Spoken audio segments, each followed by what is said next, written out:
Hi there, this is Heather Estes and I'm the teacher for the Cultures class. This week we had class Tuesday, May 12th, and we talked about the United Arab Emirates. I threw in a little bit about Ramadan there, but we also have another Middle Eastern group that we're going to talk about next week, and Ramadan will still be on, so I saved our celebration story for next week as well. So we are going to talk about the book we read in class, which was called Jamal's Journey. So here we go. We have Jamal's Journey here. So here's a group of camels, maybe a Bedouin tribe, and they're traveling to Dubai, which is in the United Arab Emirates. This is by Michael Foreman. A lot of detail here. I really love this author's note, and I'll read it to you quickly. When you're in Dubai, among its glistening glass towers, it is easy to forget that this city was built in a desert, and its roots are firmly in the Bedouin culture. Central to that culture, of course, is the camel. And the ship of the desert is what they call it, who provides so many things from transportation to racing and even milk chocolate. During the visit to the Dubai Book Fair, my wife Louise fell in love with the camels, and when I discovered the word for beauty in Arabic is Jamal, the root of which means camel, a story began to form in my mind. So, Jamal's Journey by Michael Foreman. So here's Jamal. Walk, walk, walk. That's what camels do. It's all right for Jamal's mama and baba. They've got long legs. He has little legs, so it's hard for him to keep up.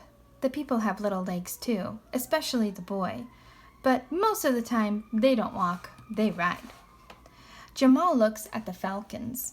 They are lucky. The birds get carried everywhere, except when they soar through the sky, hunting for small creatures in the desert. But Jamal is a little camel, and camels have to walk, walk, walk.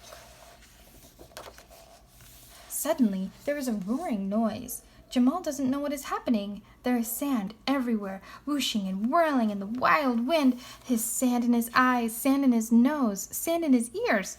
Mama, Baba, cries Jamal.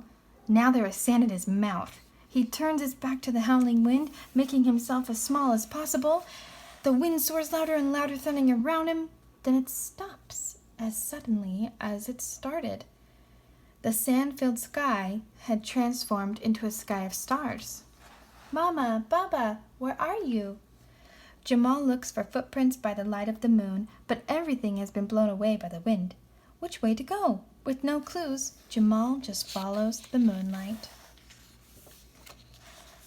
Finally, dawn breaks across the empty desert, the empty land of sand. But it is not quite empty. A tiny head with twitching ears is looking at Jamal. It is a jerboa. Now a spiky monitor lizard peeps out from under a rock, and a big brown hare bounces over a hill. Hello, cries Jamal to them all. I am lost. Can you help me? But suddenly the tiny jerboa sees the lizard and jumps back into her hole. Then the lizard feels the vibrations as the big brown hare hops closer and dives back under his rock. A moment later, the big brown hare twitches his huge ears, looks up at the sky, and races away, leaving Jamal alone again. The lizard frightened the jerboa, the hare frightened the lizard, but what frightened the hare? Jamal looks up to the sky and spots a tiny dot, high in the blue, spiraling towards him. It's a falcon, like the ones who ride on Mama and Baba. She hovers in front of Jamal and then flies in a big loop. As the little camel walks towards the falcon, she flies a little further away and loops again. Jamal smiles. This is fun. Jamal follows the falcon as it circles to the sky towards distant dunes. It's hot work climbing the hills with his little legs. Oh, cries Jamal, I can see a great city far away, and beyond that the shining sea. The falcon zooms off towards a cloud of dust that is moving slowly across the sand plain, and Jamal gallops after her. In a short time, she is whirling and looping in the air with the other falcons, and the dust cloud is turned and is coming back towards Jamal. Mama, Baba, Jamal cries, but ahead of them is the boy. He is racing across the sand to hug his friend. Together they all set off toward the faraway city. Jamal stays close to Mama and Baba, and the boy walks beside him. He doesn't want his camel to get lost ever again.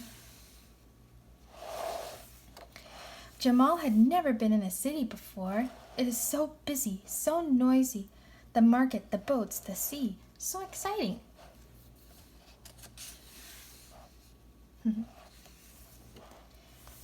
Now Jamal knows the world is more than just sand. When his legs are long and strong, he wants to see it all.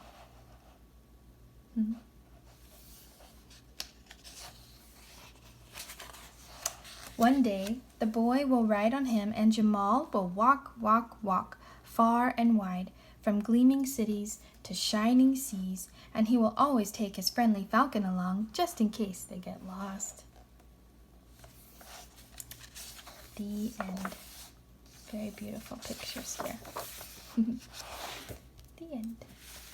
This is a really cool book. Hi there. So this is specifically about the area of the desert meeting the city of Dubai, which is in the United Arab Emirates. Take a look at the next video for our classroom this week, and you'll see all about the things that we learned and did together. Hope you have a nice day. Bye-bye.